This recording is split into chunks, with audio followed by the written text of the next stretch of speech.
we can have the conversation about the Great Depression. Would that ever happen again? But that's the main takeaway from the book that I want to share, is that people read that and say, okay, I need to rethink this, because that conventional construct historically blows out. This podcast is for advisor use only and not to be distributed to the public. The Wealth Consulting Group is an SEC registered investment advisor, and the opinions voiced and contents in this podcast are for general information only and are not intended to provide specific advice or recommendations for any individual. All performance referenced is historical and is no guarantee of future results. All indices are unmanaged and may not be invested into directly. The economic forecasts set forth in this material may not develop as predicted, and there can be no guarantee that strategies promoted will be successful. Welcome to the Bull of Wall Street. I'm Jim Worden, Chief Investment Officer for the Wealth Consulting Group. I'm joined by my co-host, Paisley Nardini, over at Simplify. She's a portfolio manager there, and we're super delighted and happy to have Felipe Toews join us today. Welcome, Felipe. Thanks for having me. It's great to be with you too. So, do you prefer Felipe or Philip? 100% Felipe. Felipe. Yes. Felipe it is.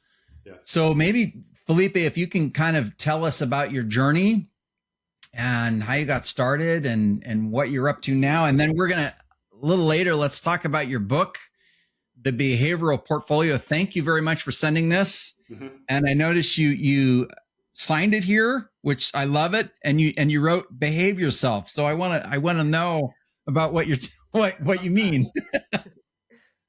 Well, so I'll start with the journey. So I was raised in a small town in Kansas, in Southwest Kansas, really in the middle of nowhere, literally in the middle of nowhere.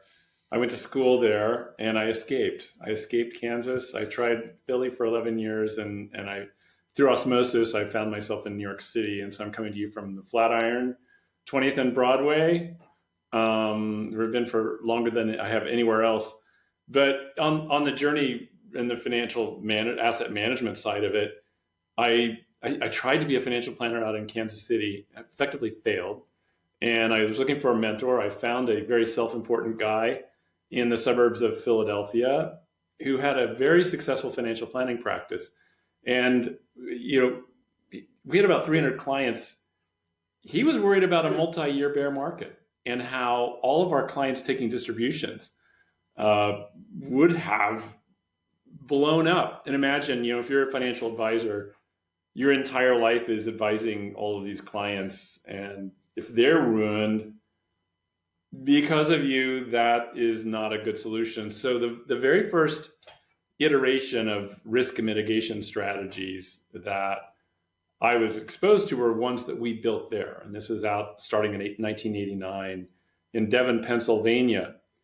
Our firm, Toews Asset Management, specializes in different risk mitigation methodologies. So we're trying to provide investors with access to core strategies with less exposure to significant crises. So that was how I got into this space. And really, if you ask the question, what is the core philosophy behind every product that you have launched or are planning to launch? That's it. Just how to manage risk. Along the way, we got into the field of behavioral finance, and that was out of necessity, Jim, because what we discovered was that the timing of entry and exit into our funds and strategies was abysmal. So, prior to after the internet bubble burst, and yes, we were managing strategies back then, money poured in. Prior to the great financial crisis, money fleed like crazy. Oh, no. After the financial crisis, during which we lost very little, almost nothing, money poured in. So we did the math on what the average investor return was with us and what our returns were just without counting flows. And there was a 7% differential. So the timing was so bad of entry and exit into our risk mitigation strategies that we had to either try to figure out a new behavioral communications construct, or else admit that all we were doing was living well while people did not benefit from our strategy. So that's how I got into the field of behavioral finance, and we created an entire division of the company behind that. And that sort of is the skeleton for what creates the book that I wrote called The Behavioral Portfolio. I talked too long, I'm going to stop. So you guys, no, you're good. You're good. More articulate people can. Well, I remember you, and I remember your firm way back pre GFC, and what you just described sounds very similar. Paisley could probably relate to this. I feel like this is a similar type of a behavioral issue with managed futures. People get out right before it does well, and then it does well, and then they get back in. Yeah, throw in the towel and then buy the insurance after the flood. And then they see that it did well in 2008, 2009. They're like, I got to jump in. Mm-hmm. So then maybe my question might be, if we just kind of stay on the topic of this kind of market timing, is helping clients or aiding clients in understanding kind of those long-term objectives, and how do you structure then your portfolio to ensure that you as the advisor, you're not having to tactically get in and out, and then strategies that you guys are constructing are really structured so that they are flexible or dynamic and are moving with the market behind the scenes. And I'm sure that's a big part of what you've wrote about in the book, not specific to your strategy, but more just philosophically, because so much what we talk about in this industry is the psychology of staying the course and staying focused. So would love to just hear your thoughts on where we're headed. A couple comments that we made before we went live on today's episode is thinking about that 60-40 portfolio. And there's been so much in the news as of late as to why we're kind of setting that down and then improving on it going forward. So what are your thoughts around that, Felipe? Thank you for that question. What I would like for the primary impact of the book to be is that it changes perspectives on conventional investing, largely away from the Chicago Nobel crew. And so I have a lot to say. I'm going to try to keep it a little brief so we can be conversational instead of monologue driven. But what's so fascinating about behavioral finance, in my opinion, is that people misunderstand two things about it. The first is that they don't get the duration of problems. So I'll go there first. When people think of behavioral finance right now, they think of, I need to avoid having clients sell at the bottom of the financial crisis great financial crisis type of a solution. Like, how do I do that? And that frames the question incorrectly, because the unspoken of and more significant behavioral challenge that's out there is these financial asset trends that are generational, that not only test you on the short term, but are so long term in duration that they change an entire marketplace's perspective on a portfolio or on an asset class. So as an example, you can think of the Great Depression, which was there was a bull market in between there 5 years, but it was a 13-year bear market. And in the book, what I do is I examine what it would have been like to live through that with a balanced portfolio. Stock losses were so severe, I believe I argue successfully, and I encourage everyone listening to this to test me on this, that at the end of that period, there effectively were no stock market retail investors. It didn't exist, because you would look at that asset class and say that would be crazy to ever invest in something like that. It would have effectively ruined people's lives to be stock market investors during that period. And we ignore that. We say that's never going to happen again. And I can go into that later. You can also look at bonds where between 1945 and 1981, there was a 36-year bond bear market where after inflation terms, bonds lost, even including interest, about 21%. That's before advisor fees or fund fees or anything like that. So you'd be looking at a 50% loss over 36 years. And so at the end of that period, you would be not a bond investor. And what's so fascinating is that, right at the end of the Great Depression, you decided, I'm never doing stocks again for the rest of my life. That's when stocks go in this monster rally, right? Same thing with bonds. We saw the 40-year bond bull market between 1981 and you could argue about 1921. So that's that. But then I'm going to, if you ask about the 60-40 portfolio, if you walk a balanced portfolio during the Great Depression through that with real world factors like advisor fees and rebalances, it draws down 68% over 3 years before distributions. If you're taking a 4% distribution, it draws down 72% over 3 years. I'm going to pause there so that anyone who's an investment advisor or investor just considers for a second what it's like to have a 72% compression in your AUM and what your investors are thinking. What's so interesting about that, this ubiquitous idea and embracing of rebalancing. Rebalancing increases your max drawdown by 10% during that initial 3-year period because you're coming out of bonds which did relatively well and going into stocks, and then they're losing another 48%. And your investors would want to kill you if you went through that. So then you have a 5-year bull market. You never recover income anywhere close to recovering, and then you have another 5-year bull. It's for a 5-year bull market, and then another 5-year bear. You would end that period down about 50%, and then you'd run out of money if you were taking distribution. So, this idea that conventional investing works, that only works if you're ignoring parts of history. We can have the conversation about the Great Depression. Would that ever happen again? But that's the main takeaway from the book that I want to share, is that people read that and say, okay, I need to rethink this because that conventional construct historically blows up. Yeah, and I feel like so much of our business, and I've been guilty of this as well, is we all have a bit of recency bias, right? So it's easy to look back over the last 10, 15, 20, 30 years and point to the efficacy of a 60-40 portfolio.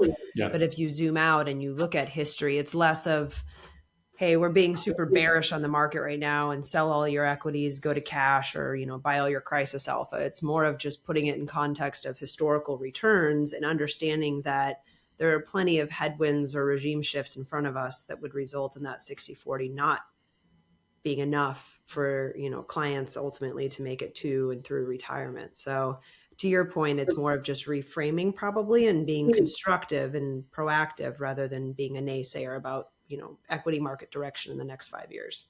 Exactly. Well, I would be a bit of a naysayer. We've all seen the forward earnings 5-year chart from JP Morgan and what all that looks like.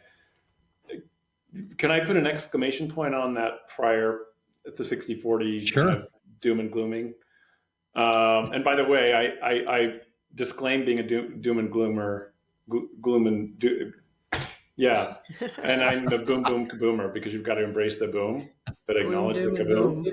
Boom boom kaboomer. I think we have a title episode for this. Okay. Well, so I think just as we ignore generational trends when we look back at historical asset class performance, we're also ignoring historical precedents in terms of global debt issues and sovereign debt issues. And so looking forward, I think you've got the impact of, yes, you have high valuations in equities right now, but you just can't ignore sovereign debt. And we can look at the precedent of the last time we were at 100% debt to GDP in the U.S. And you say, well, Felipe, we got out of that. We're doing great as a country, and developed countries are doing great. So that worked. That's fine. But you have to be an historian and look at the data behind what it took to get out of that 100% debt to GDP level, which is where we were post World War II, right? So what are the ways out of debt? You grow your way out, you inflate your way out, you default your way out, or you tax your way out. So there's 4 potential solutions. Well, we're not going to default. We all know that. If you look ask the question, what was GDP growth from 1945 to 1965 in that 20-year window? Well, it was a baby boom generation. The demographic was highly favorable. It was a 6.6% GDP growth average over that 20 years. Enormous. Nothing like That's huge. We're not going to get anywhere close to that.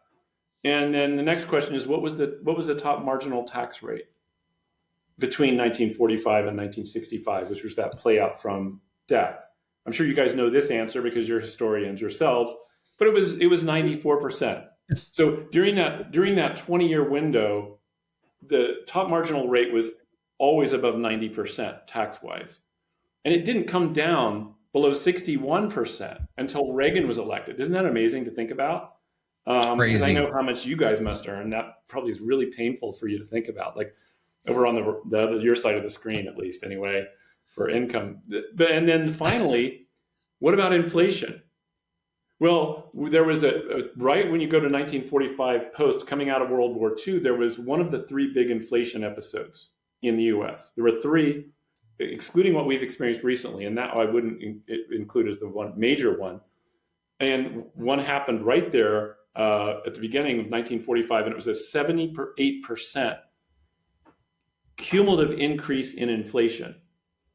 So you had all three of these things impacting that coming out of debt. And so, what's different now? Well, the demographic is not anywhere near what it was back then. We have all these also other debts that we're not even including in sovereign debt picture, which are unfunded debts. And so I think you in addition to the potential issues around equities and fixed income, I think that debt changes everything. I think it changes everything in terms of how we think about the play out from recessions or whatever may happen, because the fiscal buffer is gone. And there are risks to bonds that then could play out more globally. And I know that sounds all doom and gloomy, right? But I think if we're investment advisors, what I advocate in the book is that we need to view our role as chief risk officers first, right? That's what people view our main goal as. So then are we going to acknowledge this stuff? Or are we just going to say like, Mag 7 looks great. Another almost 20% year in the S&P. We're just going to keep everything as normal. It's a huge opportunity, in my opinion. So not to oversimplify how you... I love that. By the way, the naming of your company, so good. I won't take credit. Thank you. I'll pass it on. We joke that Complexify was taken, so we filed for something. Complexify. I love it. But not to oversimplify the solution then for what you've outlined, but from a portfolio construction perspective, how do you start to think about enhancing or building out that kind of simplistic 60-40 portfolio? And I'm sure that's a lot of what you guys are doing in your strategies that utilize some tactical components to them, the things that are a little bit more flexible. But like, what types of investment strategies or asset classes do you think that the typical advisor is missing in their portfolio? Well, if I can just give 1 minute to sort of rethinking portfolio design, considering some of the things I just talked about, right? If you look back and you say, well, historically that wouldn't have worked and I want to address that, then what do you do about it? And on the path to doing all of this, what I concluded was that a 60-40 portfolio was an historical accident. Stocks were created to share ownership among holders of companies. Bonds were created to fund governments and then later companies. At some point, someone said, let's put these two things together. Then Jack Bogle got on the scene. And that's the history of the evolution of asset and portfolio management, right? What didn't happen? What didn't happen is someone come along and say, what are we trying to build? What are the key objectives? And then how do we create that, right? So we want to not lose money. We want to have above inflation growth. We want to preserve gains when we have them. We want as much consistency of growth as possible. And so how do you build that? And what does that look like? Oh, and the other thing is you must have gains when the markets are moving higher. Because otherwise, as an investment advisor, you will not be in business. Yep. So the quantitative framework that I introduced in the book, and it's on the cover of the book, is that you want to change your probability distribution chart so that the right tail looks as much like the market as possible. There you go. Yeah, it's too small to see. Oh, there you go. It's not just a pretty design. There's a purpose behind it. There's some science behind it. Like, wait, what is it doing? but you cut the left tail short. Yeah. Now, why is that so important? Well, what almost every advisor in the country, except the smart people on this podcast, did is, except our listeners who are very smart. oh yeah, the listeners. Oops. Okay, so at the end of the financial crisis, everyone said, like, let's find alternative stuff. And I'm annoyed by the word alternative investments because it means all this stuff isn't working. Isn't there some alternative? And what the potential risk you take is that you allocate too much money into things that are not going to correlate with the right tail. Right? Yeah. I just lost you guys. Okay, you're not going to correlate with the right tail. And that creates client retention issues. So when you build this portfolio, what you want to do is you want to try to stick, in my opinion, to a relatively conventional basic construct. So if you start with 60-40, you more or less use that as your starting place, but then make two critical changes to that. The first is that for the equity side of it, introduce hedged equities. So something that can correlate with rising markets so that you still have up capture, but maybe not as much. But then you want to have low down market correlation as possible. So that's number one. Number two, in fixed income, create a way to be adaptive so that even though you may not get a lot of above inflation growth during rising interest rate periods, you want to try to get out of the way of principal rate increases as much as possible. The other thing that I would say is that if you look at the history of inflation, what you find is that while bonds did miserably, as one might predict, stocks did okay. Mm-hmm. And in that 36-year bond bear market that I talked about, stocks soared even after inflation. So by doing that, by hedging part of your equity portfolio and getting out of the way of big downturns, and by the way, you need to use enough to matter.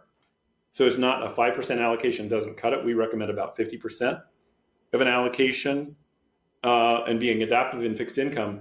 That allows you to keep your equities even if you have a downturn. Like let's say we come into another inflation episode. It allows you to keep onto your equity allocation. Can you clarify quick when you say 50% of your allocation in order to be impactful, 50% of your fixed income allocation, 50% of your equity, 50% of total? Yeah. So what we recommend what we say is try to deliver on that basic construct that we talked about with matching the right tail and cutting the left tail short to inflation, deflation, stagflation. Then this is a way. But yeah, 50% of your equity portfolio we recommend being in something that can uncorrelate. Because what we're trying to do is address those significant pullbacks. Where the other 50%, that's where you want to focus on very low cost, very market participating types of strategies. So that if you see a big downturn, the idea with that hedged equity piece is to uncorrelate as much as possible. Sure. But then, behaviorally, what you can point to for investors is say, this part of the portfolio could actually benefit from a decline if it doesn't participate as fully in the decline, but does participate to some degree during the rising part of the market. So 50% of equities in a hedged equity allocation. At this point, considering all of the challenges ahead in fixed income, we think that you should try to be as adaptive with as much as possible with your fixed income allocation. And that could look like laddering. It could look like unconstrained bond funds, but something that tries to navigate out of the way of some of these big interest rate wrecks that could come along. The other thing I didn't mention about that change probability return chart is that you're going to have to acknowledge that you're going to move the mean return slightly left, right? So you cut the left tail short. You need to have a budget for doing that. So that's the other change in accomplishing that. And when you say uncorrelated, Felipe, are you referring to low correlation, managed futures, options strategy? Like, what are you thinking of when you say uncorrelated? Well, that's a perfect follow question. Managed futures would be an example of an asset class that can be a wonderful just overall uncorrelated asset, but it's uncorrelated potentially in many different kinds of markets, including a rising market. So it fits that definition of an alternative strategy that may not correlate with the right tail. And as a consequence, you may want to limit your exposure to that, although I can't argue with the fact that it can be a truly just negatively correlated asset. And it's so hard to find negative correlation, right? But no, so that's where you get into the real question then is, how do you achieve, let's go with hedged equity. What should that look like? And it's, honestly, it's really hard to deliver on hedged equity strategies. If you'd ask most advisors that are listening to this podcast, and are we calling it a video cast? What is it? But podcast. It will be video. Podcast. It's called a podcast, but they can see you. Unfortunately, yes. But so I would guess that most people would say, well, okay, fine, I've got my buffer ETFs. And so the challenge, though, is that it's impossible to predict the big declines. I was with Katie Greifeld on Bloomberg TV on the very bottom day of the market this year, after we were liberated. And I was talking about buffer ETFs. And on that day, the biggest buffer ETF had 11 of its 12 months had fallen to below the lower buffer. Right? So there was only 1 month left with a little bit of protection, and then you were free falling.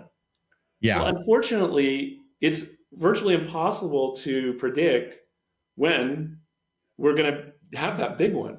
And so, and then you can't predict how much either, right? Of course. So, do we have, do all of us have fire insurance for the first 10% of losses of our houses? No. So, and the other thing with most other big hedged equity ETFs or funds is that they also just cover bands. And so if I could summarize what the ETF industry is doing in a couple of sentences, I would say it's trying to find strategies that they can market right now and draw billions of assets that will blow up probably 3 years in the future, right? So what draws assets right now? And unfortunately, with most hedged equity solutions, there are little pockets of vulnerability. And what advisors need is they need a hedged equity strategy that's like, I'm putting this in place. I may get a little bit of the first bit of a downturn, but then it's going to, as crises escalate, I'm going to get more and more loss avoidance so that it has negative correlation. So in my view, finally answering your question, is that you really want a down market correlation into the 20% correlation or 30% down correlation or lower for those big crises that doesn't have holes in it, doesn't have floors that you can fall through. And you want upmarket correlation of somewhere, I would guess, in probably best case scenario in the 70% range. So you're getting 70% up capture, maybe 50% down capture during benign markets and 20 to 30% down capture. Now, with the strategies that we run, we have one ETF on the marketplace and we're launching a couple more next year. We're using just holding the markets. We have an option overlay where we're getting some longer dated protection with puts and doing some selling of calls and put spreads below that to help pay for that protection. But the key is it's all dynamically managed. One other word about most hedged equity strategies right now, most of them have the vulnerability that they can go through a sudden event, roll their options overlays, and cap. So like the buffer example I talked about before, you could move down 50%, then you could roll on all these monthly buffers and cap it at like 14%, and you basically lock in your loss unless you went in and pulled it out and moved to something else. So there's a lot to say about hedged equity strategies and what they should look like. So this is making me think a little bit about Nassim Taleb's book, The Black Swan, and tail risk. That I feel like is like really, really extreme. You're buying insurance, but then you're getting 1,000 paper cuts along the way when the market's going higher. So where do you draw the line to say this works? This is going to help me does it go back to clients' risk tolerance and what they're comfortable with? And then I guess another question is, when we talk about behaving ourselves and bad behavior, is that mostly clients that are behaving badly, or are advisors kind of doing that too? And then there's the people creating the products. You said that, if they're creating these knowing that there could be a blow up, right? How do we shoulder, who's to blame? Well, there are a lot of questions there. I'm gonna seize first on, and then you can remind me of the other ones because I'll just distract myself. In the book, I argue that the current advisor-investor communication construct is broken. It looks something like this: we are going to diversify your portfolio in things where one thing may move down and the other may move up, and so that when the markets go down, we're going to have some protection built in. And then when they move down enough in an asset class, we're going to rebalance and we're going to wait it out. And because we're so smart and disciplined, we're going to make it through this. We did a bunch of investor and advisor surveys over the past 10 years, and they're all done with investors that had over $500,000 and all had investment advisors. And here's what's interesting: most investors don't understand how bad past down markets have been. So as a consequence, and they also don't understand what their explicit plan for addressing down markets is, and how their portfolio is designed to potentially avoid it. So you've got all these things happening, and then a big downturn happens. Sure. And they potentially move down more than they thought they could during the big ones. And then what an advisor is faced with is a reactive decision-making scenario playing out, where they call in, and when they call in because they're very upset because it's down more than they thought and they don't know the way forward, it's already, think of it what I'm terrified about when I grill is that it's too well done, because you can't back off of that. It's already cooked. It's already overcooked at that point. You really don't have a pathway out. So the whole second half of the book talks about a proactive framework where you talk about how bad markets can get. So instead of avoiding this little factoid that equity markets went down 84% during the Great Depression, you talk about it. But the very, very next thing you do is you talk about explicitly what you're doing in your portfolio to address that. And then what the specific course of action is that you're going to take when the down market begins to happen. And then you relentlessly reiterate that during your interaction. And so I talk about identify 6 of the biggest behavioral challenges, significant losses being one of them.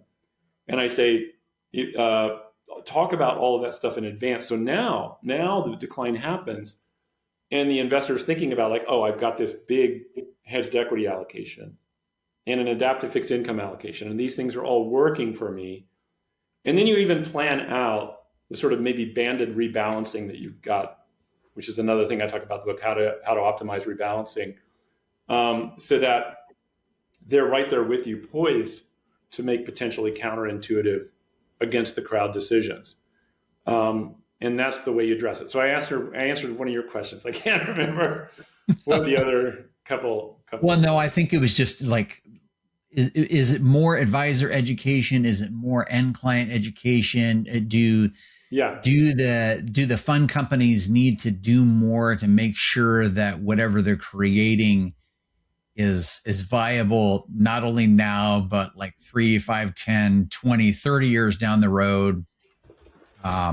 I'm just kind of thinking through that. And then where do you draw the line with, too much insurance and enough, right? Because I feel like some of that would be related to the client. Some clients are like, I'm okay taking the risk. They're comfortable with it. That, they're not going to touch the money for maybe 20, 30 years. Maybe it's in a nonprofit or charity and they just want it to grow and they're comfortable with it. Other clients, we call those the nervous Nellies. Yeah. They know they need to be in equities, but they really don't like 10, 20, 30, 40% drawdowns. And so we try to tactically help them do more for them. Right. To keep them protected for, when the next drawdown comes. So an advisor that made a sizable allocation to us in the past quarter asked the question, who is this approach designed for? Who is the behavioral portfolio designed for? And my Sure. response was people that have money. And I know that sounds like it may be biased, and it probably is. But whether, clearly anyone that's in a distribution scenario has less ability to tolerate risk. And then there's certain personalities and psychologies of people that are less inclined to take significant risk. But if you think about what we talked about in the first half of our conversation, which is just a true historical examination of the risks that are out there, and then add to that the demographic and sort of debt issues that you have here, I think it's hard to come away from that without saying that virtually anyone that has a sizable portfolio, whether they're young and they achieved it through an inheritance, or they're in their 40s or 50s, are very successful entrepreneurs, or someone that is closer to retirement, if they are relying primarily on that lump sum of assets in their portfolio, or even those that are just going to not ever use their assets and pass it on to heirs, sure, virtually no one is desirous of participating in a bear market that could last 13 years and draw you down 50%. It's just not within our psychology to allow that kind of thing to happen. So I think it is, but what's so interesting, Jim, is that the messaging in the book is for advisors and investors, because got it. This idea that we're making the decision for investors is not reality. And I'm guessing you would agree with this, that what happens is investors come in upset, and you use best tools to try to manage through that. But what you're adding as an advisor is about a 6 to 12 month window before bad decisions are being made. And there's a point at which they come in and they say, I can no longer tolerate this. And the advisor is left to make a decision. It's either make the allocation that is unfavorable or lose them as a client. And maybe as an advisor, you decide to lose them as a client. But you can look back to, you say like, well, we got to keep these dumb clients from making these decisions. But if you left stocks at the end of 29, after the stock market crashed, that would have been one of the best things you could have done for your portfolio. So it's weird that, like, it's not weird. It's like, it's kind of amazing to think about that. Like, when you really truly understand history, there are times when managing risk, it becomes prominent. But, up capture, Jim, you need to carefully examine your hedged equity approaches, because if you can't reliably produce a 70% up capture correlation, that you combine with 100% to give an overall 85% up capture, it's not going to work. The black swan approach, I'm going to spend 5% of my portfolio annually to just buy protection, like the black swan stuff, is also a completely broken idea. Yeah. You've got to have well thought through hedged equity strategies. Interesting. What do you think, Paisley? All of this resonates with me. I spend most of my day talking to clients about how to think proactively and look forward. It's easier said than done, right? Which is why you've authored a book on this topic, is that it's not as simple as, hey, just do this. And then people hear that and say, okay, I'll take your word for it. So I would love to hear the impetus for actually authoring or putting pen to paper on this concept. I think a lot of us probably have thoughts or ideas of, distilling topics or conversations, whether it's into blogs, podcasts, books. Is this something that you had on your radar for a while, and what led to actually releasing the book? Well, so I'm just a dumb Kansan. And there's and I had, basically what happens, and I think maybe all three of us would be playing some role in this, is that you've got this very powerful academic research that suggests that, the efficient market hypothesis, the capital asset pricing model, and all these things that have so much weight that tells everyone that all you need to do is just allocate to passive things and never do anything. And that's your way forward, right? So how do you combat that in a reasonable way? And there's a great book, the originals, that lays it out. And they said there was this individual, and they talk about in the book, who was a part of the intelligence community, and I think it was she was a nobody. And when she had these bold ideas for how to revolutionize information gathering and distribution, people treated her as just being annoying, right? And never accepted her ideas. And so she later ascended a lot, did a lot of writing, and all of a sudden was a leadership role and had credibility. Then she had some of these bold ideas, and they enacted them, and it changed everything. So really, despite the fact that we're doing this podcast and have written the book and everything, the overwhelming population of advisors and investors are long only. But there's a book that was written by a former PIMCO exec called The Keynesian Endpoint. It's a great book, but I just love the title because there are things happening now that are generational and we need to be thinking about.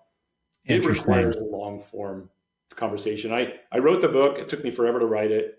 Then I had anxiety about how it would be received.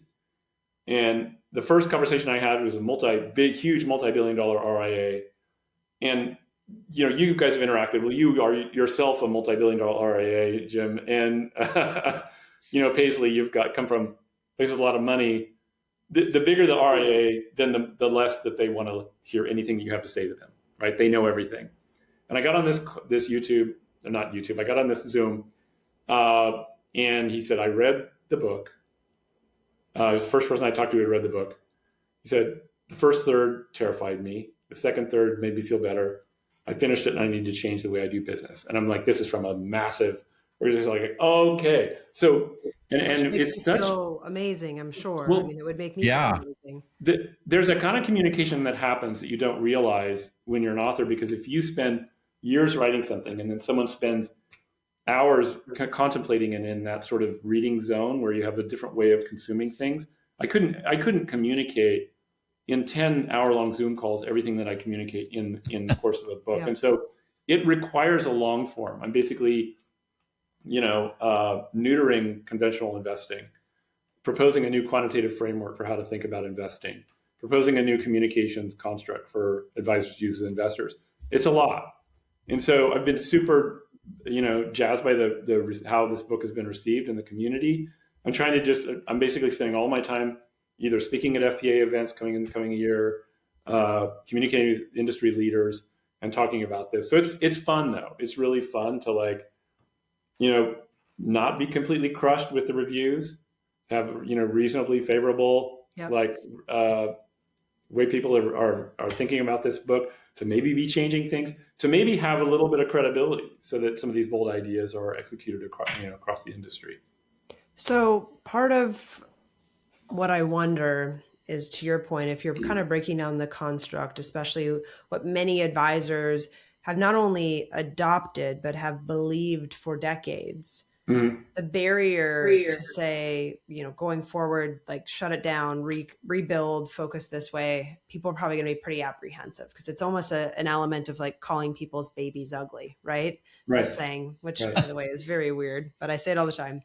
So I wonder, from an implementation perspective, for advisors that might be listening to this conversation right now, do you have any tips or ways that they can start to kind of dip their toes in of, hey, you don't need to throw everything out the window and start from scratch. Take the existing kind of historical, simplistic 60-40 and start to make impact by doing X, Y, or Z. Like, do you have any of those kind of baby steps for people to start to think through? Well, so the first thing I would say is that if you're an advisor and you receive the conversation that we've been having about the generational risks and with skepticism, and you're not buying into that I think that there won't be a change, right? So I think you need to embrace history. I created a word that I use in the book, the Corona bias. And what that refers to is, we had the Spanish flu between 1915 and 1918, and 25 to 50 million people died. 100 years later, we forget about pandemics, then all of a sudden the streets of Shanghai are empty. People are leaking into New York and entire families are perishing. How did that happen? A whole family, like right away. You remember that? Anyway, and effectively we had no immunity to this new virus. It came and it changed everything, and it was the only thing that mattered, right? Well, similarly, what we're doing when we plan for portfolios is we're preparing for things that have happened in our professional careers. And outside, there's another circle of things that have happened historically that we have not prepared for. We're ignoring. And outside of that second circle are things that haven't happened historically that we also have not prepared for. And so that's the starting place, is to really understand the risks. And if you acknowledge that like, oh, there are things that have happened historically that we haven't prepared for, either you start preparing for them or you say that they're not going to happen again. Because those are really the only two options. And then once you say like, okay, well, and what an opportunity, like what an opportunity for investment advisors. This is not a negative conversation for investment advisors. What this is because we're at the top, right? What was that, Thursday? Like we were new records last week. I know this is going to publish later, so with apologies. But we're close to the tops in the equities. Hopefully we don't have a major market correction between now and publishing this in a week. Yeah. So this is an opportunity to say, I finished the book with talking about the hero's narrative, which is that we basically all want to be heroes. And if you can come in and say, yeah, okay, so I'm going to only have 85% upmarket correlation or capture during bull market cycles.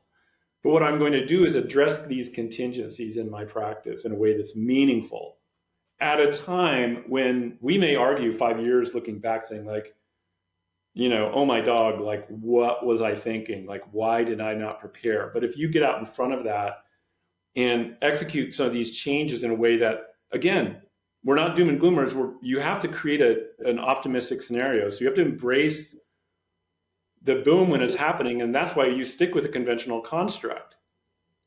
You're not going out and buying market neutral stuff. Yep. Now. It is potentially the most significant decision you can make. And what if you're wrong? Like what if you make these changes and the market goes up for another 4 years and people are looking back like the idiot Felipe and all the stuff he was talking about that obviously never played out? It just doesn't matter because you've still gotten most of the upcapture, 85% of the upside. Yeah. Exactly. So I think that's the key. I mean, that's another, I think, key insight, I believe, is that you've got to still embrace a bull market. You can't leave that because, one of the smartest guys in the world, Jeremy Grantham, the biggest victim of investor outflows on the planet. Like, what did he go from 160 billion to 60 billion? All because he's worried about risk and making these decisions based on the downturn. And then his timing just has been abysmal, especially this last time, right? So you just can't, you can't avoid embracing the boom when it happens.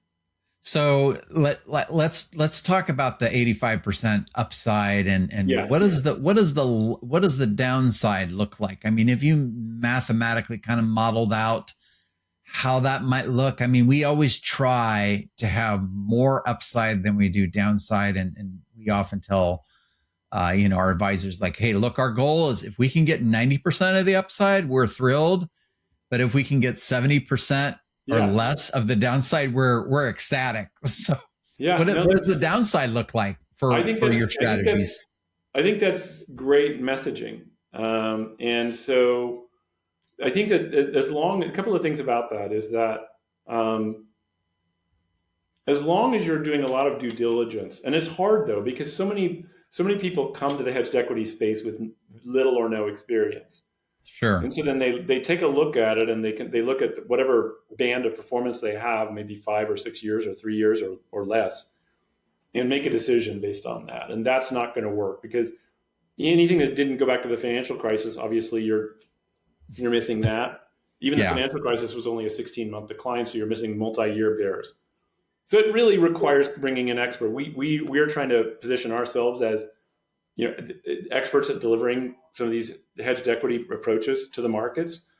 But you're the way the path to that 85% up capture is partially conventional, like 50% conventional, and then partially strategies that, we run tactical models that move in and out of the markets with some of our funds, but those tend to be less reliable up capture and less consistent, and it creates client retention problems, which is why we've pivoted primarily on our platform to option overlays as delivering that. But the key with those option overlays is just focusing on ones that don't have little pockets of vulnerability where you can still fall through and make T losses. But targeting a 70% or more or less overall average up capture in those hedged equities paired with 100% is what potentially delivers on an 85% solution. This has been fantastic, Felipe. Paisley, I don't know if you have any other questions. I have one more question, but no, go ahead, Jim. Anything else? So I would just, you mentioned that, what was it? A Keynesian endpoint?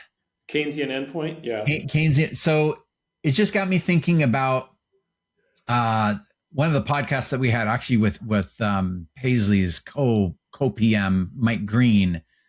He talked a lot about all this money going into 401ks, and I'm just thinking at it. I'm also CMT in addition to CFA charter holder, but like just thinking of the momentum and the trend and all the money that's gone into 401ks and how there's just, it really does feel like a buy the dip mentality. There's lots of money going in there. And this might be a generational thing that there's just people get programmed. They're not used to thinking of, hey, long 3-year bear market or 5-year bear market. They're used to just thinking, oh, it's going to be 9 months or 3 months or 18 months or 3 weeks. Right. So what's the risk of that getting elongated and then it just, everything changes and we kind of go back to, oh, wow, this is really, type of, there's a lot more risk in there. I guess part of me thinks it can go on a lot longer, but then with all the money and 401ks, what do you think? Well, I think Michael Green is amazing. And by the way, your day forum, I became sick and I watched it online and just like, it's fantastic conversation. So I applaud you and your thought leadership over at Simplify. Yeah, fascinating. Sometimes we got to tell him to bring it up a little bit. He gets in the weeds, but. And I think that the passive sort of flows into the 401ks. And I've listened to some of the podcasts and writings from Michael about that are a symptom of this overall trend. The Keynesian endpoint refers to like a century-long experiment with debt, of solving our problems by having the government solve them with debt, and being the lender of last resort, and how that potentially ends, and in a way that's probably not favorable and leans, dark towards Ray Dalio's type of messaging, right? Sure. But to be honest, I find the conversation about passive versus active and some of the potential issues around that a little bit boring and irrelevant, because I think that if it goes down, it's all going to go down, and the passive and the active are all going to fall together. So that conversation, while academically rigorous and important to have, I don't think says a lot. I don't think it speaks a lot to the way this end potentially plays out if you're trying to de-risk and address contingencies. And I think that what's so interesting is that if you're looking for what the tipping point is or when we go kind of south, such a big percent of consumer spending is this, top 50% or 20%. The very, very wealthy, right? Yeah. So if the top 50% are doing 80% of consumption in a K-shaped economy, are we gonna tip downwards with the bottom 20% like not able to pay their car loans, right? Probably not. And so what causes that? Yeah. That top 50% to collapse based on spending and optimism and everything like that? And I believe the answer is the same as always, which is that the downturn doesn't start with poor labor or declining economy or everything else. The downturn starts with a crash. First there's the bubble, and then there's the crash. And then, so if you want to get people depressed, the NASDAQ in the internet bubble fell 84%. Like, let's see the Mag 7 drop 84%. That'll compress. I'm in New York City here. That'll compress real estate prices. That'll compress like these $5,000 a day vacations. That'll depress consumer spending. And I think that's how it all starts. But then passive, active, whatever is all going to blow up. And so I'm less concerned with that distinction. Yeah, I sort of concur with that comment. And I mean, I think we've seen that in the last few years, although, although they've been these kind of short drawdowns, these quick V-shaped recoveries. Yeah. Everybody was really looking to the active management cohort to outperform passive, and it really did not. And so I think that, and there's, of course, I'm sure somebody listening to this is like, yeah, but this part of the market did, or that market cap did. But for the most part, we didn't see this kind of bold outperformance and have active managers show up in the way that we had hoped for. So I'm with you on that, is that active passive, when the market crashes, it's all going to come falling down. I mean, as you're talking, Pace, I'm realizing that there is a potential outperformance in things like equal weight and parts of the markets that are underappreciated. But I just want to say that even then, I think we're underappreciating the effects of like a massive disruption. So what you have to do then is say, like, that would look more like the internet bubble burst, where growth would collapse and equal weight and the value did relatively better, and you came out of that okay. But even that crisis was, in terms of like overall recession and things like that, was not as nearly severe as things can go. At which time even the value side of the market would collapse too. So there are clearly distinctions in different parts of the market that really matter. But yeah. So do you think that it's really a risk for growth slowing down or valuations getting too hot? Because I mean, the one difference that we have now compared to the tech bubble is that these companies, they're actually making a lot of money and they're growing. So is that kind of like the big risk, is the growth slows, and while it slows, the valuation's too high for you? So I'm like, in Morgan Housel's most recent book, he pointed out that virtually all of the big declines in the past 20 years were not predicted. Yeah. They were surprises. So it's super hard to say what exactly would cause it. And even as we look at the valuations right now, and I'm absolutely responsive and acknowledge what you're saying about this, the differences between some of the big companies now and those in 99 and 2000. Super important to think and understand those distinctions. And so I think, looking at trajectories and let's think about 2026, I think it's very possible we could go higher and maybe even much higher. Yeah. Right. So these big downturns, these crashes always start with a bubble. And the question is, when does that stop? When does that stop inflating? So who was it? Paul Tudor Jones, a guy with 3 names. He was on, I don't know if you guys saw his interviews on Bloomberg and CNBC, where he was talking about, this looks like October of 98, and after which the NASDAQ went up another 100%. Yeah. Right before it peaked in March. And maybe that's where we are. Right. I mean, it certainly seems like, looking at strategist views coming into 2026 and all the optimism baked in, the fiscal stimulus from the big, beautiful in the eyes of the beholder bill and all that stuff, Yeah. I was listening to a podcast over the weekend, and they were saying, this is the season for the strategist outlook. And for the most part, strategists tend to actually not be bullish enough. And I think a lot of them are, you make a name by being controversial, and it usually is easier to be controversial and be bearish on the market. But you are on the bull of Wall Street. And so I think you'll find Jim and Tally, who's not joined us today because he is traveling, Jim and Tally tend to be more bullish in nature. And I think just looking at the direction of markets. So I say all this, it might be self-promoting, Jim, but when we put out the mid-year forecast, I think I was the most bearish. And you were the most bearish. It'll work out for me. But But hey, look, I mean, we always want to listen to all the views. And so I think I told you, Felipe, that, even though it's the Bull of Wall Street, we want the bears to be on here. Because I want to hear all sides of it. I mean, it's not, I'm not a good fiduciary if I only listen to the people that are positive and bullish. Yeah, I would say too. Was that confirmation bias, right? Within the portfolios that, Jim is overseeing in his role as CIO, I mean, there's a lot of introduction of uncorrelated, low correlated assets, more of the hedged defensive approach to equity. So I think that actually aligns nicely, Felipe, with your outlook as like, how do you remain constructive or optimistic, but be prudent and be realistic about what history has shown us.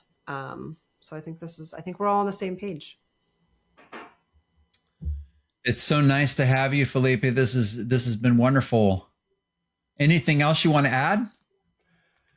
No, I mean, this has been fantastic. I guess I should just, one last plug. We are launching, for people who want to come into hedged equity from non-qualified, we're launching a hedged NASDAQ ETF on March 9th. And you did that whole episode with Meb Faber about 351 exchanges. We're seeding it with 351 exchanges so people can come into that with max stocks and, triple Q ETFs and things like that. Come over tax deferred, then be diversify and be hedged. So we're very excited about that launch. And you're go ahead, Jim. Go ahead, Paisley.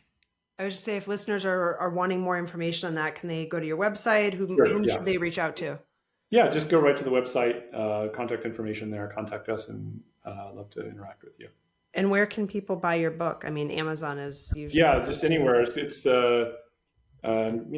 Kindle, audio, hard copy. Awesome. It's all there. And it's the Behavioral Portfolio. Yes. So you said you're launching an ETF on March 9th. Is there any significance to that date? Or just a coincidence? No. Wasn't that like the height of the market or something on that date? I don't know. What's the fastest we can get it all together and do? Okay. And not wait until the markets explode before we launch the hedged equity product.